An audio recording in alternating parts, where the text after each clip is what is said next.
우리가 그 베드로 후서를 살펴보려고 해요. 베드로 전서는 우리가 봤고 이제 베드로 후서를 살펴보게 될 텐데, 베드로 후서를 통해서 여러분들이 좀 지금 이런 때구나는 걸 좀 깨달았으면 좋겠다 싶습니다. 기억하실지 모르겠습니다만 가능하면 까먹어야 내가 좋죠. 그래 했던 말 또 하니까. 베드로 전서는 베드로가 쓰면서 자기를 뭐라고 소개했냐면 자기를 장로라고 소개했어요. 그래서 여러분들에게 엘더가 뭐냐 올더가 뭐냐 해서 온전한 장로는 어떤 사람을 말한다라는 얘기를 했어요. 다 까먹었을 줄로 믿습니다. 그런 설명을 했어요. 근데 여기서는 이따가 있겠지만 자기를 장로라고 소개하지 않고 사도라고 소개를 해요. 그래서 왜 앞에서는 장로라고 소개를 했고 지금은 왜 같은 사람인데 장로가 사도라고 소개를 했을까를 여러분들이 보시면서 좀 은혜를 나눴으면 좋겠다 싶고요. 그래서 이게 여러분들이 이따가 종합적으로 제가 설명을 하면 베드로가 얼마 안 있으면 순교를 당합니다. 다시 말해서 어떻게 보면 마지막 자기가 가기 전에 꼭 해주고 싶은 말을 하는 거예요. 어떻게 보면 유언처럼 하는 말인데 유언처럼 하는 말은 다른 말보다는 훨씬 더 중요하겠죠. 그렇죠? 근데 이 시대적 상황이 장로로서 어떻게든 우리가 좀 뭘 잘해보자라고 하는 것보다는 조금 더 급박하다. 이걸 우리가 알 수 있는 거예요. 그러니까 굳이 내가 여러분들에게 조금은 권위를 가지고 조금 어떤 전문적인 입장에서 권면하기 때문에 하는 거다. 그래서 굳이 이름을 잘난 척 하려고 한 것이 아니라 앞에 종도 붙이긴 하지만 사도라고 자기를 먼저 소개를 하고 있는 걸 볼 수 있어요. 그래서 이 당시에 굉장히 도덕적인 타락이 많았어요. 왜냐하면 딱 두 부류가 나눠졌거든요. 하나는 주님을 기다리는 부류, 파루시아라고 하는데 예수님의 재림을 기다리는 부류가 있었고, 하나는 그냥 아무렇게 살아 이렇게 하는 사람들이 있었기 때문에 아니다라고 하는 것을 얘기했고요. 두 번째는 어느 시대나 마찬가지지만 교리적 타락, 쉽게 말하면 이단이 막 성행을 한 거. 그래가지고 자기가 장로로서 얘기하는 것보다는 어떤 전문가 입장에서 틀린 건 틀린 거야, 맞는 건 맞는 거야 라는 이야기를 하기 위해서 조금 더 좀 권위를 갖기 위해서 자기를 그렇게 소개를 했습니다. 그리고 타락한 세태 속에서 믿음의 성장 그리고 주님의 재림은 꼭 필요하다. 그걸 기다리는 건 꼭 필요하다. 그래서 중심사상이 종말이고 우리가 주님의 재림을 기다릴 때는 어떻게 해야 되냐? 신의 성품까지 우리의 믿음이 자라가야만 한다. 이런 얘기를 쭉 하는 거예요. 굉장히 중요한 얘기를 하는데 서론적인 얘기를 제가 다 하면 우리 학생들은 중간에 더 잘 거라. 그래서 빨리 이제 1절에 제가 들어가야 돼요. 앞에 몇 페이지에 준비해 왔는데 전부 정리하고요. 먼저 1절로 한번 가보죠. 먼저 자기를 이렇게 소개합니다. 예수 그리스도의 종이다. 저도 우리가 찬송가를 보면 우리의 친구가 되어주시고 여러 가지 예수님이 우리에게 어떤 존재인지를 굉장히 많이 말씀하시고 계신데 개인적으로 아마 베드로도 그랬을 거라고 보는데 저한테 가장 편한 말이 뭐냐면 종이야. 그냥 나는 주님의 종이면 그냥 편하고 좋아. 다른 거 목사니 뭐니 다 필요 없고 그냥 종입니다 하는 이거 종이 제일 편해요. 그래서 이 베드로도 그렇게 말했어요. 마지막 하기 얼마 전에 자기를 뭐라고 소개하고 했냐? 나는 예수 그리스도의 종이올시다 하는 거예요. 그리고 동시에 뭐라고 말해요? 아까 제가 소개했던 것처럼 나로 말할 것 같으면 사도다. 그리고 이제 자기가 얼마 안 있으면 정리를 해야 되기 때문에 자기 옛사람, 옛 이름도 얘기합니다. 나는 시몬도 된다. 그리고 베드로다. 그리고 어떤 사람은 여러분 잘 보면 우리 글로는 잘 확인이 안 되지만 이 베드로 후서, 베드로 전서는 이렇게 베드로가 썼다 그러잖아요. 근데 문체를 보면 굉장히 수려합니다. 그건 미안하지만 좀 사람을 무시해서 좀 그렇지만 베드로가 화려하게, 수려하게 문장을 잘 쓸 수 있을까요? 없을까요? 없지. 왜? 전직이 보니까 어부잖아요. 어부니까 그럴 수 없어. 그래도 여러 가지 정황을 봤을 때 베드로가 썼다라고 하는 게 정설이에요. 너무 여러분들이 지난날의 배경만 가지고 사람들을 너무나 무시하지 마시기 바랍니다. 알 수 있어요. 그래서 자기가 어떤 사람인지 정확하게 내가 베드로라고 하는 사람이다 라는 걸 이렇게 여러 가지 각도로 얘기를 합니다. 그럼 이 사람이 뭘 말하고 있냐? 첫 번째, 우리 하나님과 구주 예수 그리스도의 의를 힘입었다. 한번 해볼까요? 하나님과 예수님의 의를 힘입었다. 제가 좋아하는 신학적 용어 가운데 하나가 뭐냐면 칭의예요. 칭은 뭐라고 부른다는 거예요. 의는 의롭다는 거예요. 내가 의롭다라고 불리움을 받는다는 거예요. 근데 정확하게 말한다면 내가 의로워서 그렇게 부름을 받는 거예요? 아니면 그냥 그렇게 불러주는 거예요? 그렇게 불러주는 거예요. 근데 미안하지만 의롭지 않으면, 정확히 말하면 의롭지 못하면 하나님께 갈 수 있어요? 없어요? 없지요. 그러니까 내 능력으로 가는 것이 아니라 하나님의 놀라우신 섭리 가운데, 예수 그리스도의 십자가의 헌신 가운데, 희생 가운데 우리가 뭘 힘입었어요? 의를 힘입었어요. 그러니까 내가 의롭게 된 것은 절대로 내 노력으로, 내 능력으로 된 것이 아니고 하나님의 놀라운 섭리와 예수님의 희생의 덕택이다. 이걸 늘 기억하고 사시기 바랍니다. 우리가 항상 하는 말이지만 기본을 기억하지 않고 사는 것은 굉장히 큰 문제가 있습니다. 이게 우리 신앙인의 기본이에요. 그런데 이것을 힘입어서 우리가 뭐가 됐냐면, 한번 따라서 해볼까요? 동일하게 보배로운 믿음을 가졌다. 가만히 보니까 저 친구의 믿음은 굉장히 좀 고급스러울 것 같아. 내 믿음은 좀 저급한 것 같아. 아니야. 우리가 받은 그 믿음의 선물은 똑같이 한번 더 보배다. 알기 쉽게 보물이다. 동일하게. 누구는 뭐 아니야. 똑같이 주셨어요. 다만 내가 얼만큼 느끼냐에 따라 약간 그게 좀 달리 보일 뿐이지 사실은 똑같아요. 굉장한 겁니다. 여러분들은 굉장히 이 구원에 대해서 너무 가볍게 생각하는 분들도 계시고 믿음을 갖는 걸 별로 크게 가치를 안 두는 분들이 계신데 아니에요. 세상에서 여러분이 살면서 믿음을 선물로 받은 것처럼 보배로운 일은 없어요. 내가 믿음의 사람이 된 것처럼 행운은 없어요. 근데 이거 점점 우리가 살면서 교회는 아무나 가는데 믿음은 아무나 갔는데 아니에요. 한번 따라서 내가 가진 믿음은 세상 최고의 보배이다. 할렐루야. 아멘. 이걸 꼭 기억하고 사시길 바랍니다. 아멘. 그래서 이런 놀라운 믿음을 우리와 함께 받은 사람들에게 편지를 하는데 뭐라고 말하냐면 기가 막힌 말씀이 2절에 나와요. 어떤 사람에게 은혜와 평강이 있느냐. 우리 살면서 하나님의 은혜가 얼마나 소중한지 몰라요. 은혜로만 살 수 있어 우리가. 아멘. 그리고 내가 살면서 내가 마음속에 평강을 갖는 것이 얼마나 중요한지 몰라요. 아멘. 저는 죄송하지만 지금 너무 부끄럽지만 자다가 깜짝깜짝 놀랄 때가 많아요. 그래서 나랑 같이 잠을 자면 이렇게 집에서든지 내가 또 밖에 나가서 우리 목사들 행사가 많아서 같이 자잖아요. 내가 깜짝깜짝 놀란다는 거예요. 내 마음에는 천하에 무서울 것이 없는 강자야 내가. 세상에 내가 굉장히 평안하다고 생각이 들어. 내 마음에 주님의 평강이 있다고 믿어요. 그런데 제가 살아나오는 날 동안 제가 다 간증할 수 없지만 엄청나게 고생을 했어. 죽을 고비도 엄청 많이 넘겼고 얼마나 많이 맞았는지도 몰라. 어떤 사람들은 저를 보더니 평생 곱게 공부만 하고 산 것 같아. 그렇게 말을 해. 근데 내가 입을 벌리면 얼마나 건지 몰라. 왜? 내가 그런 생활을 했으니까.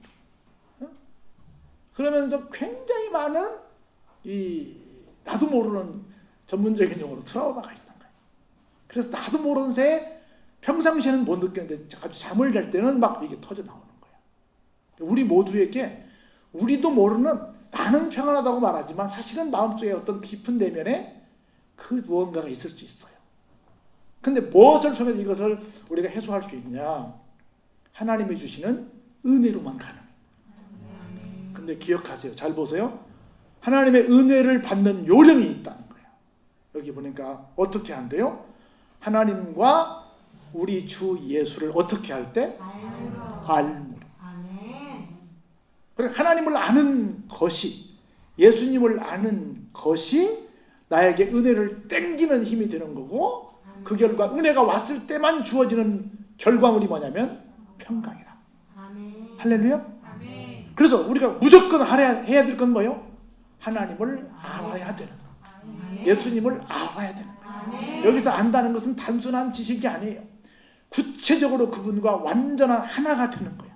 완벽한 워키토키를 하는 거예요. 아멘. 할렐루야. 아멘. 그렇게 할 때, 하나님을 온전히 알 때, 예수님을 온전히 알 때 나에게 뭐가 와요? 은혜와 평강이 오는 거예요.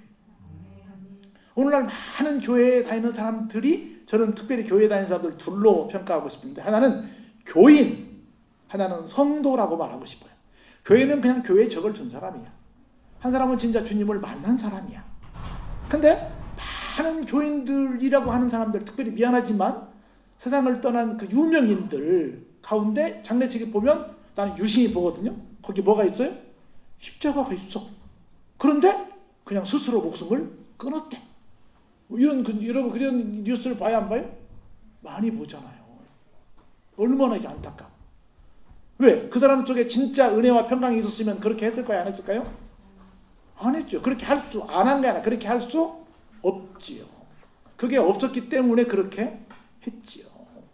그래서 정확히 말하자면 그러면 왜 그렇게 했을까? 이분들이 하나님을 잘 몰랐고, 예수님을 잘 몰랐고, 그냥 친구 따라 강남 가듯이 그냥 교회를 갔을 뿐이야. 그러니까 이분들에게 정말 하나님을 아는 기회와 예수님을 아는 기회가 없었다는 거예요. 그래서 저는 어떤 모든 설교가, 이 설교인지 강의인지 모르겠지만 어떻게든 하나님을 알려드리고 예수님을 알려드리고 싶은 거야. 그래야 진짜로 내 속에 뭐가 와요? 은혜가 오고 평강이 올 거라. 근데 내가 은혜를 받은 것 같지도 않아. 내 마음이 평강하지도 않아. 그러면 내가 예수를 믿는다고 말할 수가 없다는 거라. 그래서 이것을 베드로는 처음부터 권면하고 있는 거예요. 너희들이 하나님과 예수 그리스도를 알아서, 지금 시국은 굉장히 복잡하지만 많은 박해치 되고 막 거짓교리들이 나와가지고 사람들을 혼란하게 하고, 지금 막 파루시아라고 하는 재림이 없다고까지 말하는 사람도 있고, 이렇게 복잡한 곳에 있지만 여러분들이 정확하게 하나님과 예수님을 알아서 평강과 은혜가 있는 삶을 살았으면 좋겠다 하는 얘기가 있는 거예요. 그러면서 하나님은 우리에게 뭘 주신대요? 신기한 능력을 주신대요. 신기한 능력. 우리 생각할 때 신기한 능력 그러면 얼른 볼 때 아마 은사를 생각할 거라. 여러분들 은사 많잖아요. 막 투시 은사, 방언 은사, 통역 은사, 뭐 여러 가지 은사 얼마나 많아요. 그런 은사들을 생각할 거라. 근데 하나님이 주신 우리에게 신기한 능력은 뭐냐면, 한번 따라해볼까요? 생명에 대한 확신. 생명에 대한 확신. 여기 생명은 지금 단지 우리가 목숨을 붙이고 있는 게 아니에요. 여기서 말하는 생명은 구원에 대한 확신이에요. 한번 더, 구원에 대한 확신. 구원에 대한 확신. 우리가 살면서 구원에 대한 확신이 꼭 있어야 된다는 거라. 구원에 대한 확신이 있으면 어떤 사람이 되냐? 한번 더, 경건한 삶. 경건한 삶. 경건한 삶은 사람들이 생각하는 그런 삶이 아니라 하나님께서 생각하는 그런 삶이라는 거예요. 그러니까 신기한 능력은 어디 사람들 앞에서 막 신기하게 무슨 기적을 만드는 그런 것이 아니고, 나에게는 구원의 확신이 있소이다. 그리고 나는 하나님이 원하시는 삶을 사는 그런 패턴의 삶이 나에게 있소이다 라고 고백하는 것이 뭐다? 그게 바로 신기한 능력을 받은 사람이다. 근데 우리는 뭐 귀신을 쫓아내고 어떤 막 병을 고쳐내고 막 무슨 막 남들이 알지 못하는 희한한 것들을 알아서 뭐라고 막 하고, 이런 것들만을 신기한 능력이라고 생각하는데 그렇지 않다. 그럼 이건 제가 볼 때 결과가 뭐냐면 항상 하나님께 열심히 달려나와서 진짜 예배를 드리는 사람이다 라고 생각이 드는 거예요. 근데 정상적인 예배를 드리지 않으면서 막 이상한 어떤 것으로 해가지고 자기만 경건한 척하는 사람들이 적지 않은 세상에 우리가 살고 있습니다. 이거 아니에요. 이는 자기의 영광과 덕으로서 우리를 부르신 이를 알므로만, 계속 아는 얘기를 해요. 한번 따라해주세요. 알고 믿자. 알고 믿자. 그냥 관념으로 추상적으로 믿는 것이 아니라 정확하게 우리가 무엇을 믿어야 할 것인지를 알고 믿자는 거예요. 왜냐하면 지금 베드로가 어떻게 된다고요? 곧 이 세상 떠난다고요.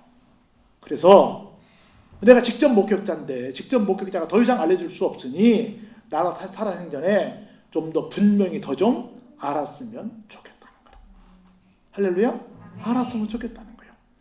그러면서 보세요. 이로써 그 보배롭고 지극히 큰 약속을 우리에게 주사, 알므로써 하나님께서 보배롭고 지극히 큰 약속을 우리에게 주시는데, 안 봐도 이 큰 약속은 좋은 것이요 나쁜 것이요? 좋은 거요.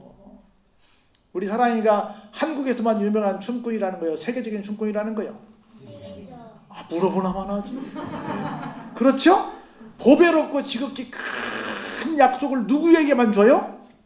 하나님을 아는 사람, 예수님을 아는 사람에게 주겠다는 거예요. 그러려면 열심히 하나님을 알기 위해서, 예수님을 알기 위해서 노력해야 돼요? 말아야 돼요? 노력해야 되죠. 이 약속으로 말미암아 너희가 정욕 때문에 세상에서 썩어질 것을 피해서 어떻게 되냐면, 한번 따라서 신성한 성품에 참여하는 자. 신성한 성품에 참여하는 네, 자. 신성한 성품에 참여하는 자. 기가 막히게 은혜로운 자가 된다는 거예요. 어떤 사람이? 아는 사람이. 누굴 알아요? 하나님을 알고 예수님을 알 때 그런단 말이에요. 그런 거로, 그런 사람이 되기 위해서 한번 따라해볼까요? 더욱 힘씁시다. 더욱 힘씁시다. 더욱 힘을 쓰자는 거예요. 뭘 힘을 쓸 거냐? 첫 번째, 하면 믿음의 덕을. 믿음은 내가 뭐 노력 안 해도 돼요. 믿음은 하나님께서 나에게 주신 일반적인 선물이야. 근데 믿음을 어떻게 키워갈까? 믿음을 좀 키워야 되는데 어떻게 키워갈까? 믿음을 키울 수 있는 길은 뭐냐면, 한번 더 말하면 덕을 쌓는 것이다. 덕을 쌓는 것이다. 덕은 뭐냐면 상대방에게 편한 사람이야. 덕이라고 하는 건 상대방과 함께 있을 때 같이 있고 싶은 사람이야. 아멘. 누가 나랑 같이 있고 싶어 한다? 그러면 난 덕이 있는 사람이야. 아멘. 나랑 같이 있으면 불편하게 생각한다? 그러면 내가 덕이 없는 사람이야. 쉬워. 중국 가면 맨날 차를 막 퍼주거든요. 아이고, 그냥 차 마시고 더 마시고 싶지 않으면 어떻게 해야 돼요? 찻잔을 들러 엎어야 돼. 들러 엎지 않으면 그냥 배 터질 때까지 계속 줘. 근데 중국 가면 찻잔이 이만큼 큰 잔도 있고 작은 잔도 있고 더 큰 잔도 있고 중간에 잔 종류가 많거든요. 한번 내가 퀴즈를 낼까요? 제일 귀찮은 사람이 왔어. 얼만큼의 큰 사이즈의 그 컵을 내놓을까? 작은 거. 작은 거였거든. 제일 큰 컵을 내놔요. 제일 큰 컵을 놓고 빨리 마시고 한 컵만 마시고 빨리 집에 가시오 는 뜻이야. 제일 귀한 손님이 오면 어떤 잔을 내놓을까? 제일 조그마한 컵. 여러분 그 커피숍 가면 나는 잘 모르겠지만 제일 조그만 그 먼 컵이라고 그래. 그걸 뭐라고요?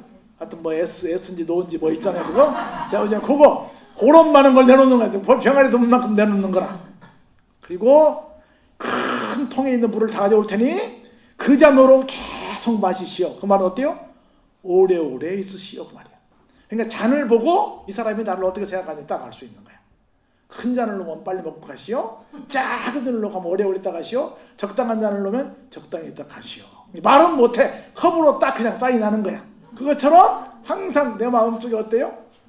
내가 다른 사람들과 함께 있고 싶어 하는지 누군가가 나를, 그에 들으면 내가 덕이 있는 거야. 그래서 믿음이 있다는 것은 제가 보니까 한 40년 목회해 보니까 믿음이 좋은 사람들이라는 사람들이, 남들은 좋다고 안 해요. 자기가 좋다고 하는 사람들이 믿음 좋다고 다른 사람들을 막 평가하고 다른 사람들을 불편하게 해. 나는 뭐 11조도 하고 나는 뭐 금식기도도 하고 나는 뭐도 하고 뭐도 하는데 당신은 권사가 돼가지고 당신은 뭐가 돼가지고 당신은 교회를 몇 년 다녔는데도 왜 그것도 못해 하고는 믿음 좋다는 사람들이 사람들을 염장지른 일을 다 하고 앉아있어. 믿음이 좋은 거야 안 좋은 거예요? 뭐가 없으니까? 덕이 없으니까.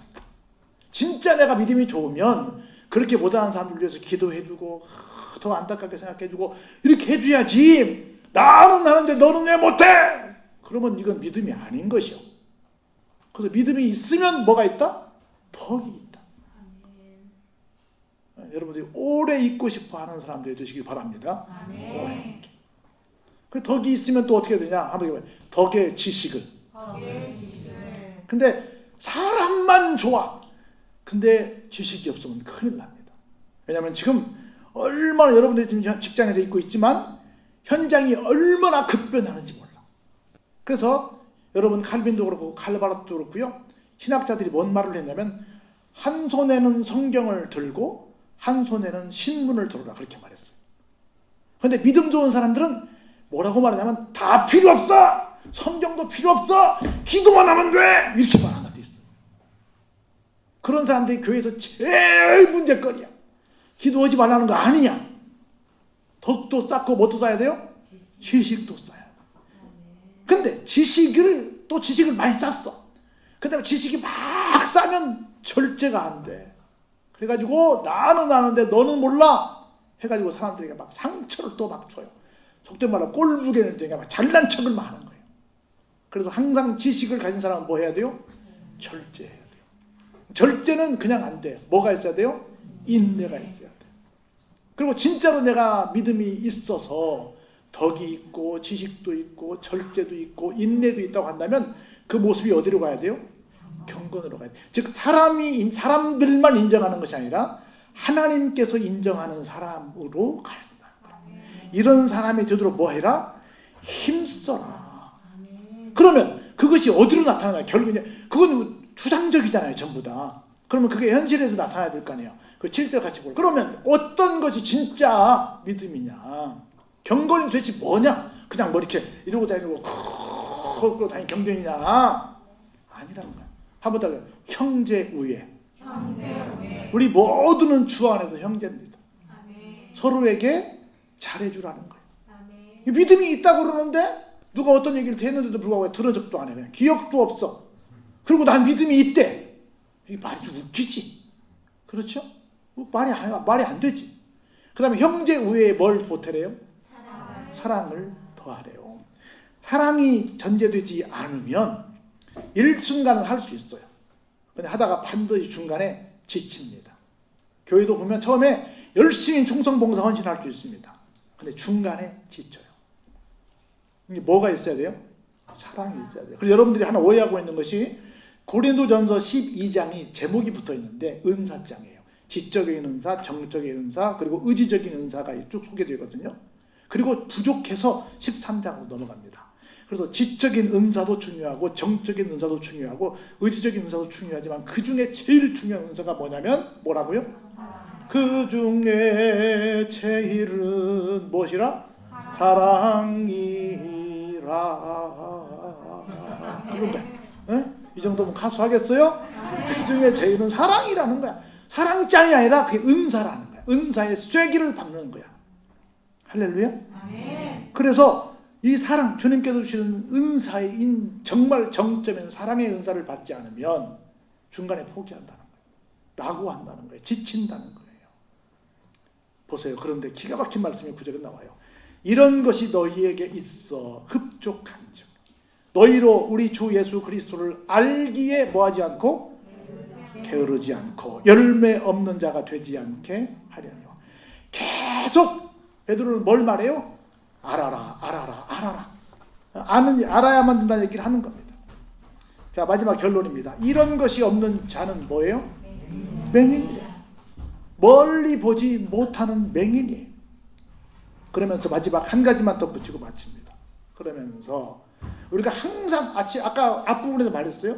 우리가 기억할 것은 뭐냐면 내가 의롭게 되었다. 다시 말해서 구원 백성이 되었다는 걸 기억하라고 그랬잖아요. 여기서 마지막 그걸 정리해요. 이 구절에서. 한번 같이 읽어볼까요? 시작. 그의 옛 죄가 깨끗하게 된 것을 잊었느니라. 우리가 신앙의 첫사랑을 가졌을 때 나는 예수님의 보혈의 피로 나는 딱 죄사함 받아서 구원 백성이 됐어 라고 했는데 믿음이 식어지면 이것이 어때요? 까먹었죠. 그리고 귀신가? 내가 구원 받았나? 자꾸 의심이 가는 거야.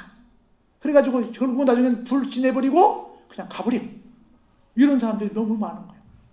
다른 것은 잊어버릴지라도 예수님이 나를 내 죄를 다 정산하시고 그리고 나를 구세주로서 나 옆에 서 계시니까 내가 구원받았다는 것을 어떻게 하자? 확신하자. 까먹지 말자는 거예요. 우리 마지막 순간에 뭐 하다 가겠어요? 주님, 제 손 붙들고 저를 안내해 주세요. 저는 주님의 보혈로 깨끗하게 된 줄로 믿습니다. 저는 부족하지만 저는 정말로 지옥 갈 마땅한 존재이지만 예수님 때문에 천국을 갑니다라고 기도하면서 갈 거 아니에요. 내 정신이 있다고 한다면. 안 그러겠어요? 그걸 까먹지 말라는 거예요. 그래서 계속 베드로가 마지막 떠나기 전에 지금 강조하는 게 뭐냐면 알아라, 까먹지 마라. 이게 계속 하고 있는 거예요. 그래야 진짜 나에게 은혜가 오고 평강이 오고 신기한 능력이 오고 구원의 확신이 온다. 할렐루야. 듣고 보니 베드로후서가 중요하잖아요. 중요해요. 이제 시작했어요. 얼마나 중요한 말씀들이 많이 나올지 한번 기대하시라. 개봉막도. 아멘. 그래서 그래서 이 말씀을 통해서 우리 모두가 지금 시기가 딱 이 상황이네 하는 걸 깨달으시고 여기에 걸맞는 믿음의 삶을 펼쳐나가시기를 주의 이름으로 축원합니다. 아멘.